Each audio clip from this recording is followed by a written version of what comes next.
My 45 female husband, Tim, and I married right out of college. We had a very happy first decade of marriage, including having 2 children, Luke and Beth, who are now 21 male and 19 female. Unfortunately, he passed away 5 years ago at age 40. After Tim's passing, I was 100% focused on helping our children be as okay as possible. He was a great dad when he could be, and losing him was devastating for all of us. Lots of individual and family therapy helped, and Luke was able to graduate from high school with high honors and get a college scholarship out of state. Beth graduated last year with similar honors and is now in college several states away. With Luke and Beth now adults away from home, I can finally focus more on myself.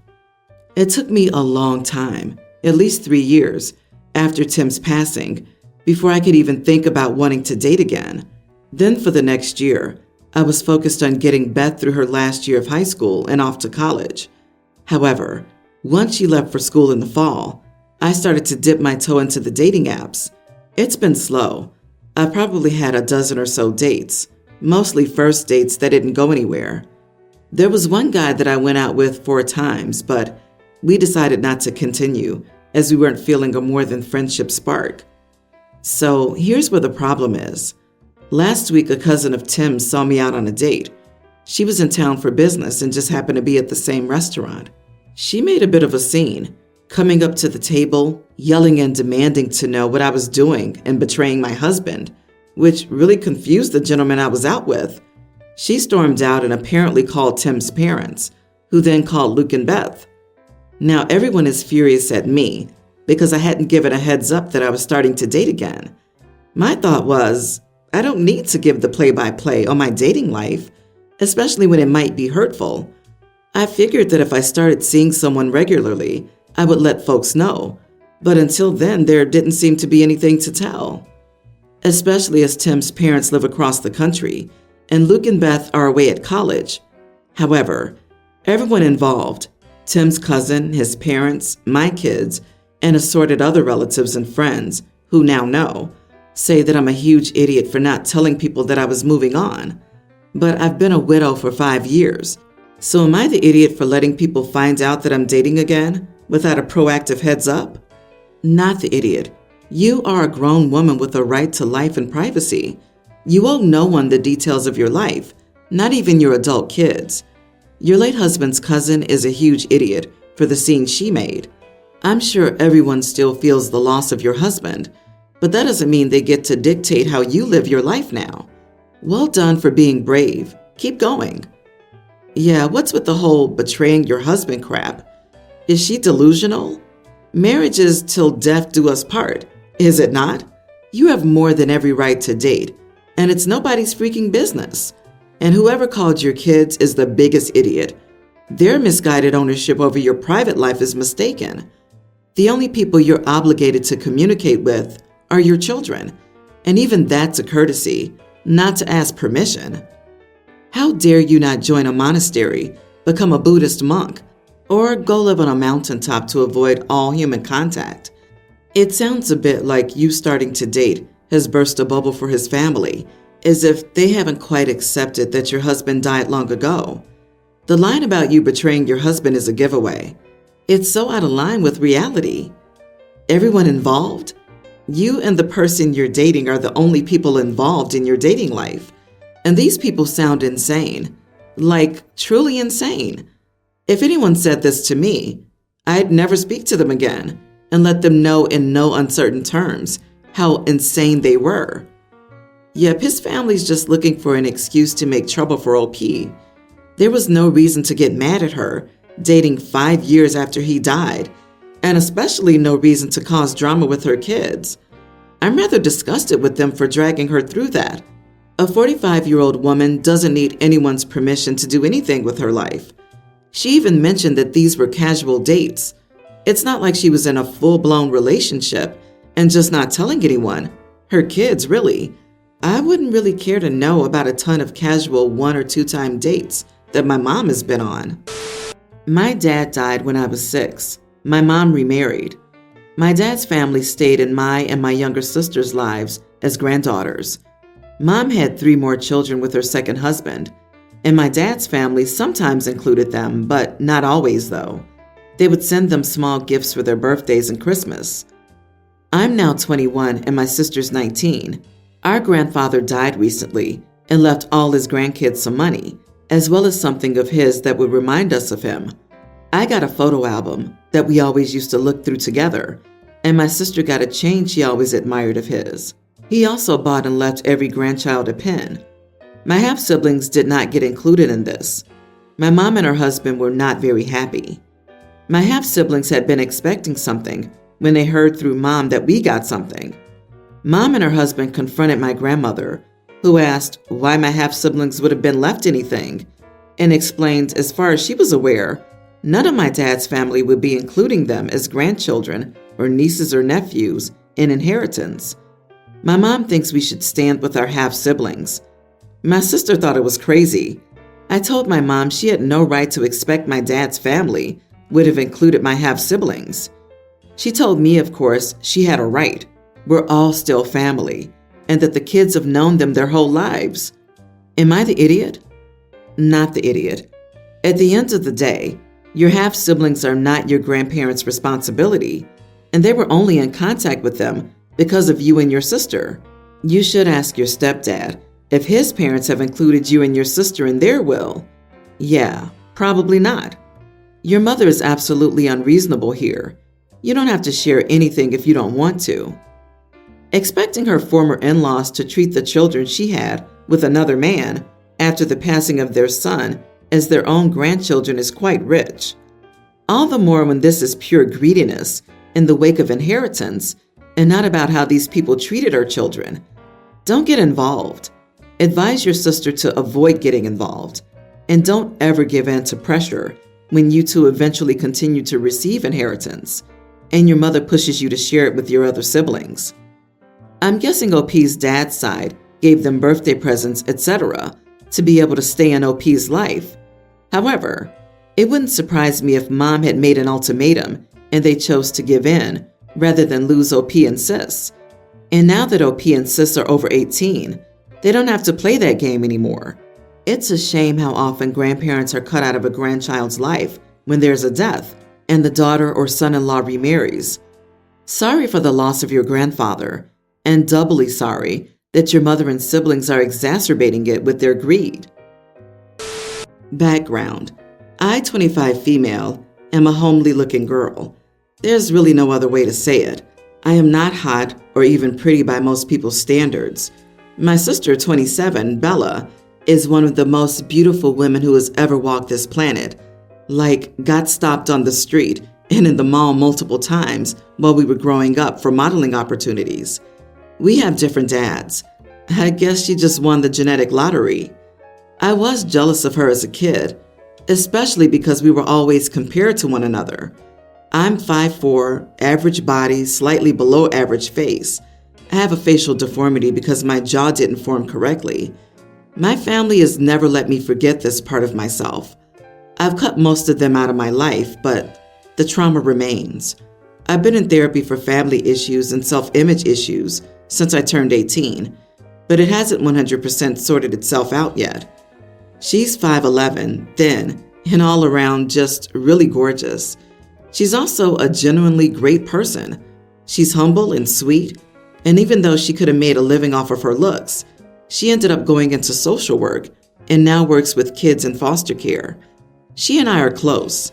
We see one another a bit less since she moved to a new city with her husband, but we constantly text and call. I was her maid of honor 2 years ago at her wedding. 4 months ago, my fiance, 30 male, Alan, proposed to me and I said yes. My family was excited for me, and they all like him. He and I have been together for just over 2 years. Bella and Alan are also close. We often have them over for dinner or go to their house for game nights. Now to the issue. I thought about it a lot and decided not to have Bella at my bridal party. I just wanted one day where we weren't standing side by side, being compared. I wanted to be the pretty one, standing at the altar on my day. I've gotten over my jealousy of her for the most part and accepted myself for how I look and who I am. but the thought of everyone looking at her at my wedding broke my heart. She thought she would be my maid of honor, so before I asked anyone to be in my bridal party, I went to her house to talk. I didn't want her to hear through the grapevine or social media that she wasn't my maid of honor or in my bridal party. When I went over and told her and explained my reasoning, she started to cry. She didn't get mad at me, but she said it was really hurtful that I'd excluded her because of the way she looked.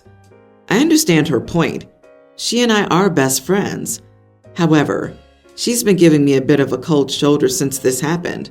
And my parents, both our mom and each of our dads, have called me a major idiot for doing this to her, saying she's more upset than she let on, but she didn't want to taint my day with drama. She RSVP'd to the wedding invite, so I know she'll still be coming no matter what, but I do feel bad that I've excluded her just because of her looks now. So, am I the idiot? The softest "you are the idiot" I have ever bestowed. At the wedding, you would 100% be the center of attention. Nobody who cares about the people compares the bride in the way that you fear. Now the question, what happened between the sisters, will be front and center. I highly recommend you reevaluate. Great point. The last thing you want is drama during the wedding, with people expressing surprise she's not in the wedding party, especially if you two are close, OP. That's going to inspire a lot of gossiping. OP, you may, not on purpose, draw more attention to her by excluding her from your wedding party. What's next? Kicking her out of the family photos? OP's family is evidently high on the list of those comparing her to her sister. So her family is the real idiot in this story, forever, even once, allowing the comparison to manifest in the family home. My poor sweet grandmother, at 89 years old with dementia, talked nonstop about how her sister was always the pretty one and she was plain. It hurt her for her entire life until she passed. Don't let that be you. Don't let this come between you and your sister. Your family is toxic. Agree. You won't stop your idiot family from making comparisons by excluding your sister. In fact, I suspect that the added drama will lead to more and crueler remarks. By taking this step, you're not helping yourself, and you're hurting the sister who's always been kind to you.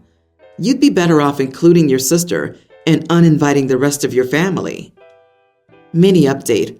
I love my sister, and after talking with Alan, we've decided not to have bride or groom parties at all. I'll try to talk to her at some point this weekend, apologize for letting my insecurities get in the way of our relationship, and explain that I won't have any maid of honor or bridesmaids. I married my husband Mike 11 years ago. He had 2 kids from his relationship with Emma. My stepson is a teen, and my stepdaughter is a younger teen. Mike and I have 3 kids together: Theodore, Isabel, and Matilda. My stepkids' names are more out there and rare, so I won't mention them exactly, but they are word nature style names. Very modern too. There's a bit of a contrast between my stepkids and bio kids' names, but my husband and I chose names we loved for our kids that we figured would age well with them. And my husband was so glad to have input because Emma chose my stepkids' names. I remember when we first brought our oldest home, my stepson made an ill comment about his name, but I was so distracted with the baby. My husband spoke to him and told me later that he found the name so different from his and reacted poorly.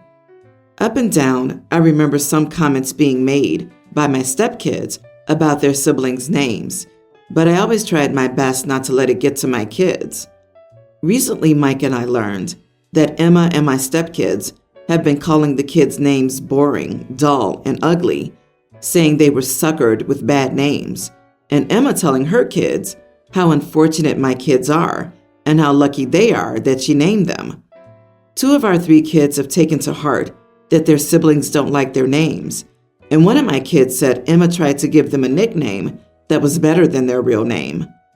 My husband was furious when he learned this. He went to speak to Emma, but she brushed him off. He told my stepkids that they were not to insult the names of their siblings, not to their faces, but not even behind their backs, because it was mean. My stepkids said that they were glad I hadn't named them because they'd rather die than be stuck with these ugly old names. A few days ago, I saw Emma while I was grocery shopping. The night before, my kids had told my husband that they and their stepmom were still talking badly about the kids' names, and I was still mad. So I went up to Emma and told her to stop talking badly about my kids' names to my stepkids, that it was something only a bully would do, and she should be better than that, and that I was not okay with her hurting my kids.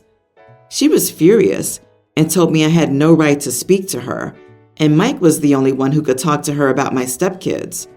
She sent Mike a text relaying the same. Am I the idiot? Not the idiot. Emma's looking for any excuse to be mean to you and your kids, it appears. Your complaint was well expressed, but do ask your husband to follow up, as Emily won't have any excuses not to talk with him. Given the age of your stepkids, your husband will have better luck dealing directly with them rather than with their mother. Dandelion and Cataract should learn how to behave decently. It seems their mother has failed to teach them manners. I think your mistake here was to address Emma yourself, not because it's wrong to speak to your stepchildren's mother, but because you already know she's unreasonable and nasty. Your husband must do this, again, and keep doing it until Pebble Dash and Moccasin, his children, learn to behave decently. Though as mid-teens, it's probably too late. Pebble Dash and Moccasin? LOL. I wonder if that's why they're being awful about the names, because they've been teased about theirs. Holy crap, what an evil person Emma is. Imagine deliberately stirring up hatred between kids just because you gave them unusual names and they felt bad about it. I, 25 female, live with my husband, 29 male, and my stepson, pretween. My husband has full custody of my stepson, Riley. Riley has always been a late bloomer. When I started dating my husband, Riley was a kindergartner, and he still took naps even though most children had grown out of them by then. 1 year later, he stopped needing naps during the day, except when he was sick or did a lot of physical activity. Riley also has ADHD, so do I, so I know the hyperactivity can tire children out sometimes. A few weeks ago, Riley started napping again for around an hour daily. He also began falling asleep on car rides. The length of time he napped kept increasing, and he now naps for 3 hours a day, meaning that he's asleep for 13 to 14 hours a day. I usually pick him up from school, and his teacher tells me that he's exhausted and yawning all day. I became extremely concerned, and I told my husband that Riley needed to see a doctor, but he didn't think it was serious. He thought that Riley was sleeping more because he was growing, but I was still worried. I admittedly don't know much about children, as I'm the youngest on both sides of my family, but I spoke to my parents and in-laws and searched online, and they all said it was weird. My in-laws mentioned that my husband slept a lot as a child, but not to the extent that my stepson does. However, my husband still didn't want to take Riley to see the doctor. I decided to make an appointment for Riley anyway, and he saw the doctor yesterday. The doctor was very concerned, and he arranged a blood test for the next week, and he also gave me a list of foods to cook for Riley to improve his energy levels. When I told my husband, he was angry that I had gone behind his back about his son's health care. He wants me to apologize, but I believe I acted in Riley's best interest. Most people I've spoken to have said that I was wrong because Riley isn't my son. So, am I the idiot? Not the idiot. You're a step-parent, but you're still a parent to this child and have been for 2 years.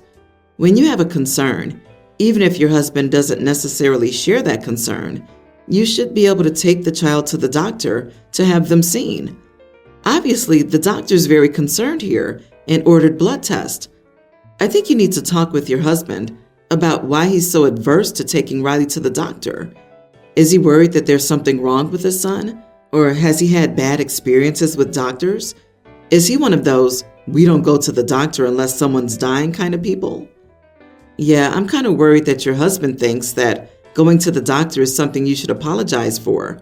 It's not uncommon for parents to be in denial about issues with their kids, but the fact that it's been pointed out by a doctor that there could be a problem, and your husband's focus is still on wanting to be right and demanding an apology, Your husband should be thrilled that you care so much about his child.